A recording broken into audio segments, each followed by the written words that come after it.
Imagine waking up one ordinary morning. You go to the kitchen, open the refrigerator, and notice it's warm. There's no power. You look at your phone and see the dreaded no service message. You peek out the window, and the traffic lights are off. The streets are submerged in a strange, unnatural silence. You decide to get dressed quickly and go to the nearest supermarket. But when you arrive, you're met with a nightmare scene. An endless line of nervous, silent people waiting under the watch of a guard who only lets 5 people in at a time. When you finally manage to get in, the sight is desolate. The bread shelf is completely empty. There's no rice, no pasta, no bottled water. In the canned goods section, only a couple of cans of peas remain. Dairy products, without refrigeration, have already started to spoil. People, driven by panic, grab whatever they can without thinking. Someone takes 6 packages of salt. Another carries 10 bottles of vinegar, without understanding it's not food. 3 hours later, the store closes its doors. The shelves are bare, and no one knows when the next supply truck will arrive. Maybe tomorrow, maybe in a week, or maybe never. At this precise moment, the economy you know disappears.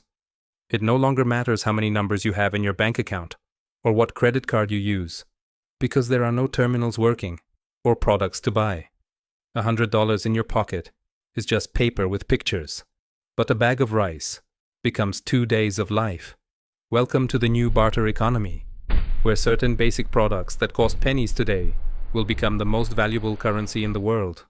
Today, we are going to analyze what those products are that will actually work as currency, why food is the ultimate resource, and what you should be stocking up on right now to avoid being at the mercy of chaos. Why does food become currency? Before listing the products, we must understand the mechanics behind this phenomenon. Why would you prefer food over gold, gasoline, or even ammunition? The answer is simple. Food is a universal biological necessity.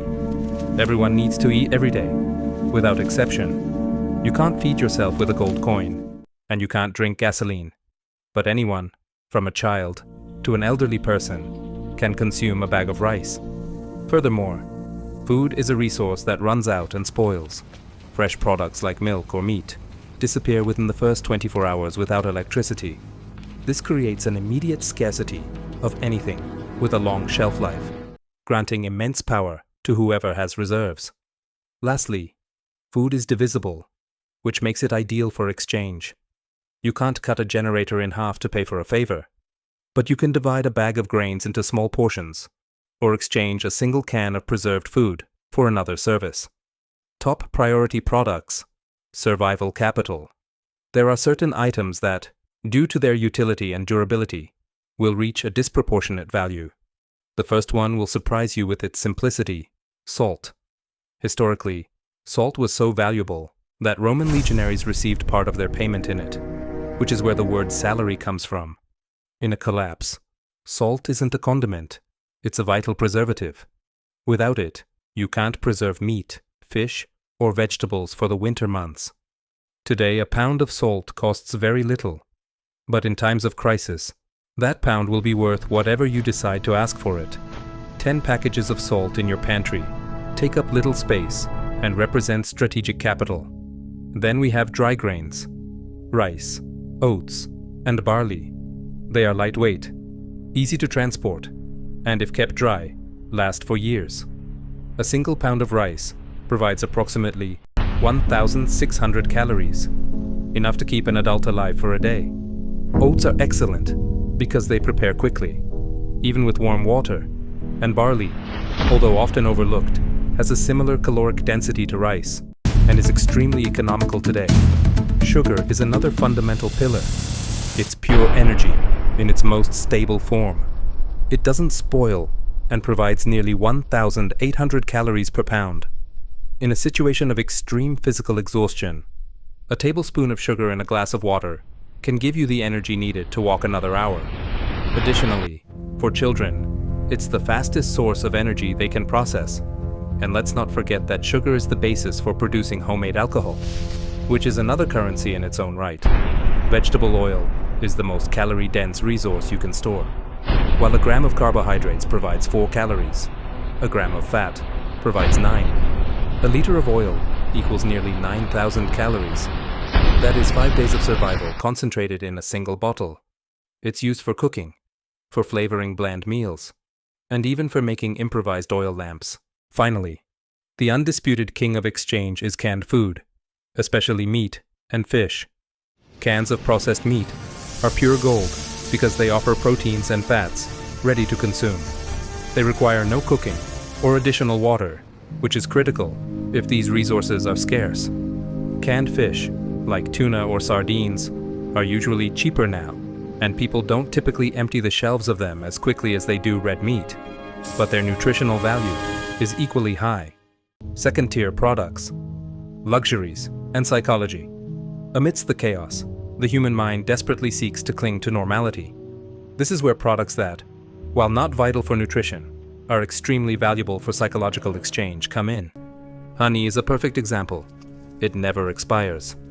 Jars of honey have been found in Egyptian tombs that were still edible thousands of years later. It's a caloric food, but it also works as a natural antibacterial for treating small wounds in the absence of medicine. Tea and coffee are anchors of normalcy. In a world falling apart, a hot cup of coffee might be the only thing that makes someone feel human again.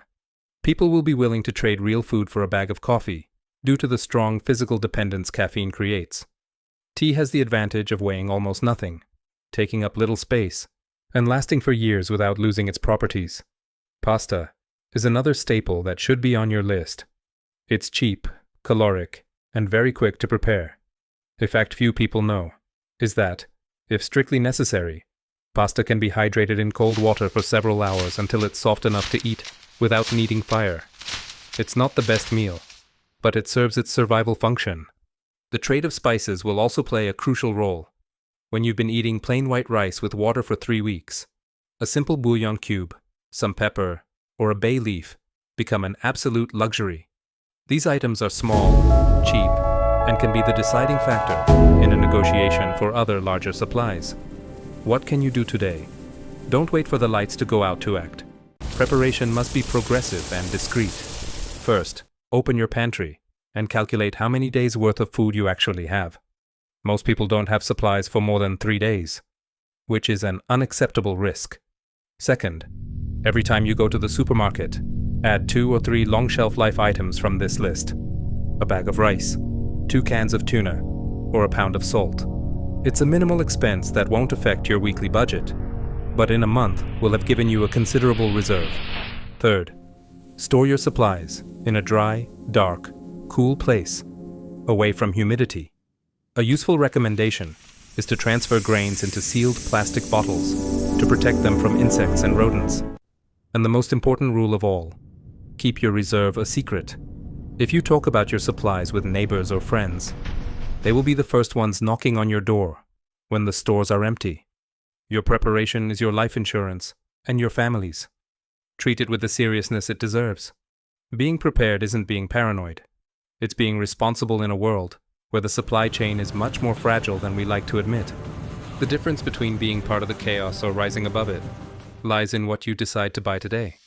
If this analysis has been useful for rethinking your food security, be sure to subscribe to the channel and hit the notification bell. Give this video a like, so this information can help more people be prepared. And now, tell us in the comments, what product do you think would be the hardest to get in your area if stores close tomorrow? I'll be reading your responses for the next survival topic. See you in the next video, and remember to always be ready.